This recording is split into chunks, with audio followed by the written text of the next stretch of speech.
Not to put you fully on the spot with this one, but there was just a report from Darren Dreger that the Oilers are going to talk to the NHLPA to see if there is any objections to potentially hiring Mike Babcock to be the next head coach at the Edmonton Oilers. Now, obviously, there was a few things that have gone on with Babcock in the past, and you were in Detroit when he was there, but I guess my question is he feels like he's just way too out of date for what the Oilers need. Like, I know they want a guy with experience, but at least, like, Cassidy was in the league this season. Laviolette, I think he's only a year removed. And obviously, Berube, another guy they've mentioned, is like, these guys have been coaching in the NHL very recently, and they know what it's about.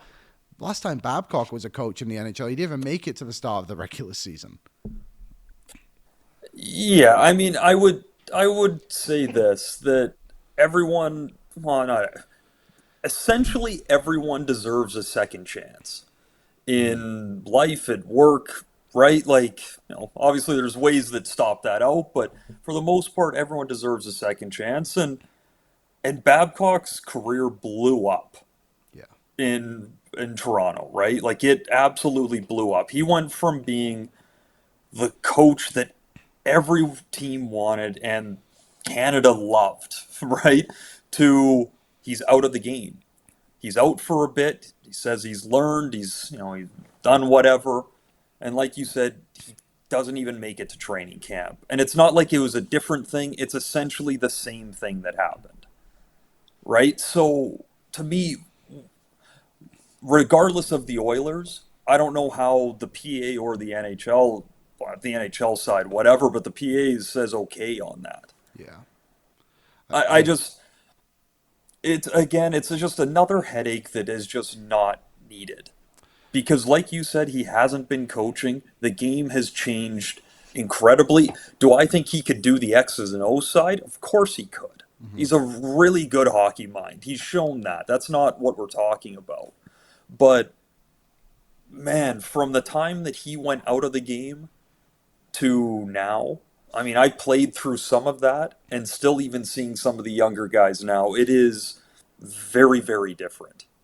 As much as it's the same, it's very different. Oh man, well, we'd have a lot to talk about. we We wouldn't need Tyler to come back. You and me, we got our own thing now. yeah, we can just I'll kick him off the show for 20 minutes every Monday. It would I Once just he think leaves to Vegas, it's yeah, usually, what happens in Vegas stays. It's when you go, he's just gone now. he's just gone. I just think on the Babcock stuff, like, you don't need to do this. Like, Yeah, you don't need to go down this avenue, and like you said, like you were saying, like, he got his second chance and he blew it. He didn't yeah, even make it to the start of the season. It's like, you don't need to give him a third. And like, there was obviously the Bowman stuff, and we all know the story of what happened in Chicago, and not to get into it, but like, there was clear evidence after that Stan Bowman had gone out of his way to like take the steps to learn and become a better person because of it. And Sheldon Kennedy was at his press conference when he was announced as the Oilers head coach. Like, we know that Stan Bowman goes to him and Kyle Beach have somewhat of a relationship, and Kyle Beach came to playoff games as a guest of Bowman, and Bowman goes to watch his team Trinity Westham when they play the U of A Golden Bears. It's like Mike Babcock, like some of the stories I've heard after as well, is like, it doesn't sound like he's changed much at all. And obviously you would know him a lot better than I would, but I just hope the Oilers don't go down that way. But what do you make of this news? it's I wish I could say I was surprised, but I actually think I think it's very irresponsible of the Oilers to go down this avenue, and it's just unnecessary to do it. There's plenty of candidates around the NHL who are good enough to do this job. And do I think Mike Babcock is a good coach? Yes, obviously. He's won however many Stanley Cups, Olympic gold medals. Like, he's one of the greats. Will he be in the Hall of Fame? I don't know. Maybe he already is. Who really cares? It's not really the point. But like, On the ice product could be Hall of Fame worthy. but you can't just keep bringing in guys like this. They can't get out of their own way, it feels like, with the Oilers here. This coaching search, this coaching whatever, just feels like a shit show. Doesn't feel like anything's going the way things were intended to, obviously. Cassidy still could maybe one day be an option here. We'll see about Vegas. And like, maybe it's just the delivery of this news. But Laviolette to the Kings, and then I immediately see Dreger I know. throwing out, we've entered the Babcock zone. I saw Menzies already tweeting and whatnot. Like, no. Wasn't it Dreger too? And maybe someone in the chat can tell us. Because there was this rumor a few weeks ago as well, obviously, when the coaching news was really coming out. And I'm sure Dreger was the one who said no. And I'm sure in his tweet, he's like, I spoke to Mike Babcock, and he said, I'm enjoying my retirement. Yeah. So to me, and this is the part I don't really like, I think they might have already spoken to Mike Babcock. And they've gone through the process, and they've obviously thought whatever he said was positive in the interview process. I guess that they're now going to the extent of we need to talk to the PA about hiring this guy. That is so Edmonton Oilers. Dreger, also 14 seconds ago, said if it's determined an investigation is required to move forward, sources say the NHL would manage said investigation. At this stage, PA has declined to comment. So who knows? Maybe. Why do you want this? Like, why do you want to go down this avenue of having an investigation done to find out if someone's a bad guy? We don't know he's a bad guy. We don't need the investigation. We just know he is. Go ask Miss Mana, who now left and went to a positive environment in Vegas for its players, that is, not for its coaches that have left. And he might win the Conn Smythe, and he's probably going to win a Stanley Cup. What happened to the I'm retired and I'm loving it? Like, maybe is Babcock the one-year coach that we've kind of heard this rumor about recently, right? That, like, oh, man, just a placeholder for Cassidy? Is this just a PR stunt for Babcock to get back in good graces? I don't know. I want nothing to do with it. And I tell you, it's hard being an Edmonton Oilers fan. There's too much news coming out about this right now. Pierre LeBrun, 16 minutes ago, saw someone put this in the chat too.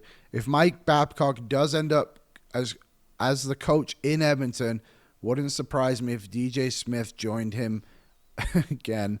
But we'll see where it goes. Where there's smoke, there's fire, and this thing is blazing right now.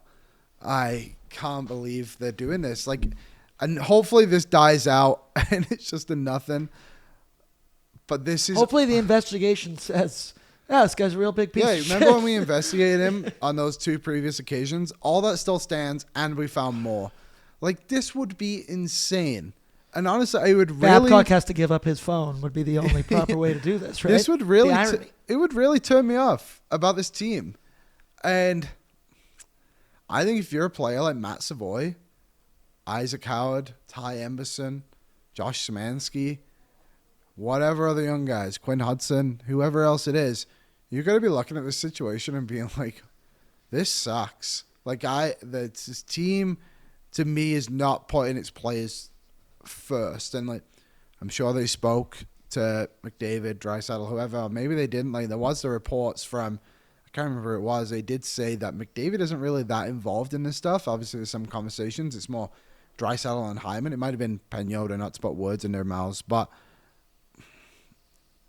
it's just, it would suck to know that they basically have a bully on their bench who just wanted to make players' lives difficult, and all. It's just unnecessary. And, like, there's a point, like, we said it's Cassidy. Oh, he can wear out his welcome. One last dance for the Oilers. Only 2 years left, so I'm okay with more of a hard ass. I'm okay with more of a hard ass.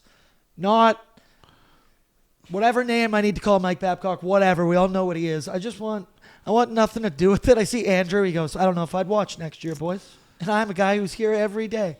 I don't like that anyone even has to think about that. That's just... NHL Sid has just tweeted. Try would hate the guy. Oh, yeah. Yeah. If this team is even thinking of hiring Babcock, it shows fundamentally massive flaw within the organization thought process that's not going to be fixed anytime soon. Of course, though, I wouldn't be the least bit surprised if this happens. After all, this is the same organization that willingly decided to hire Stan Bowman. I feel shame for once having moderate hope in Jeff Jackson. I just think it would be also crazy weird for them to do this if... I think outside of, like, the key positions on the Oilers, head coach... currently head coach, I guess, if this is true, if it was to be Babcock in this example, GM, and even to an extent, in a way, Jeff Jackson, president, maybe not as much, mostly GM and head coach.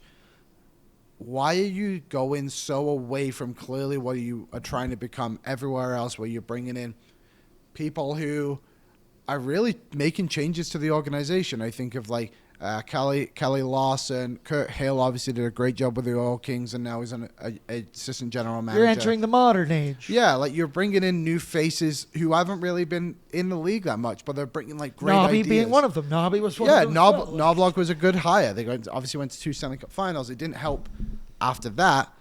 But now you're going to Mike Babcock, who the last time, again, he was a head coach in the NHL, he was fired before Training he camp. even made it. Was it training camp? Yeah, Preseason? right the day of training The day camp. of training camp? I looked it up. It's just like, what indications do you have that this guy has changed?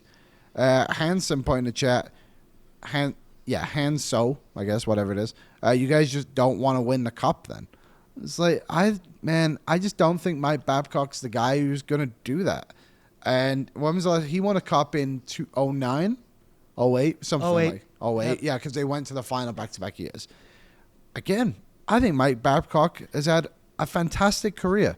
He won a Stanley Cup in 08, went to the finals the year after, went to the finals With of the Anaheim. Ducks. Yeah, with the Ducks. With the Ducks in 2003. He literally didn't make it past the second round since 2010. With a Detroit team that you could say, sure, was aging out, but Lidstrom still won a couple of Norrises on that team after they had won a Stanley Cup and went to the finals.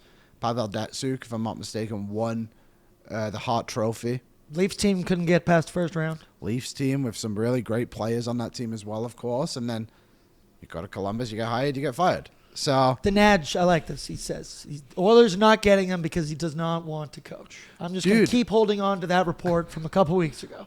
Good point. Naj, as much as I would like to believe that, I can't anymore because Darren Dreger was And the Pierre one who LeBrun. reported that he didn't want to do it. And now all of a sudden the Oilers are asking the PA to give them permission to hire him.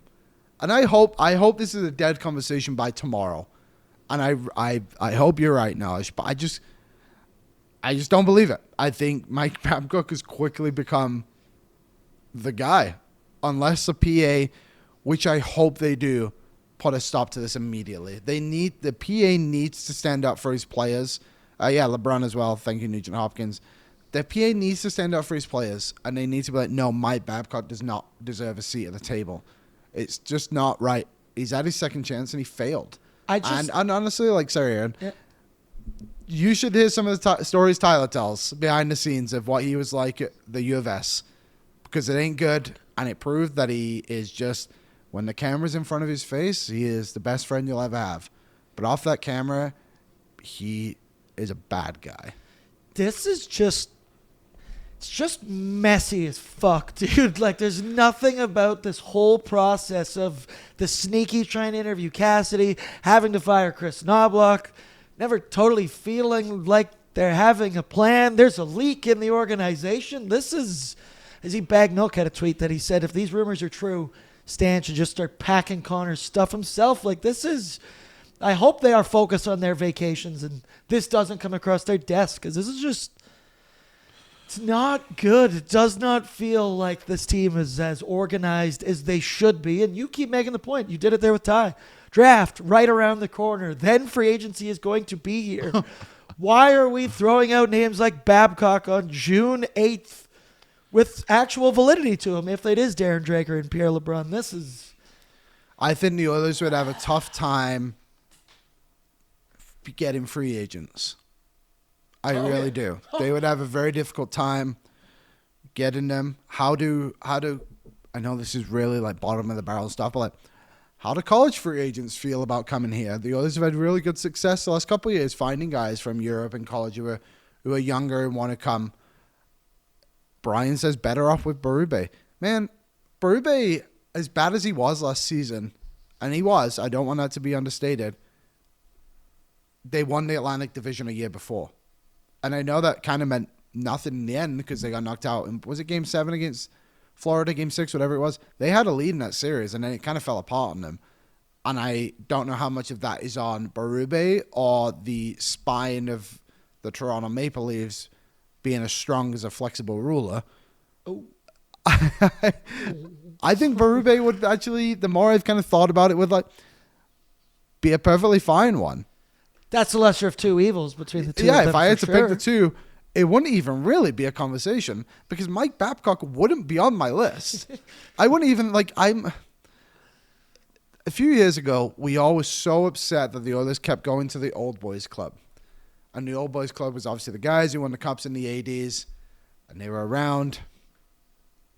And now we're just doing it in a different way, just with guys who weren't part of the Oilers, but are just like the NHL's old boys clubs. Ken Holland, Babcock. Ken Holland, Babcock, yeah, the Detroit Red Wings guys. And now I just can't believe this, but I just so can. This Oilers squad, for us not having actual hockey for over a month now, they just keep giving us something every week here to talk about. This one I'm not happy about, but my oh my, they can't get out of their own way. What's up, Nation citizens? If you enjoyed today's episode of Oilers Nation Every Day, make sure you hit the subscribe button here on our YouTube to not miss any of our content. We got you covered from interviews, insight, analysis, everything you need to stay up to date on everything around the team. Hit that subscribe button so you don't miss a video.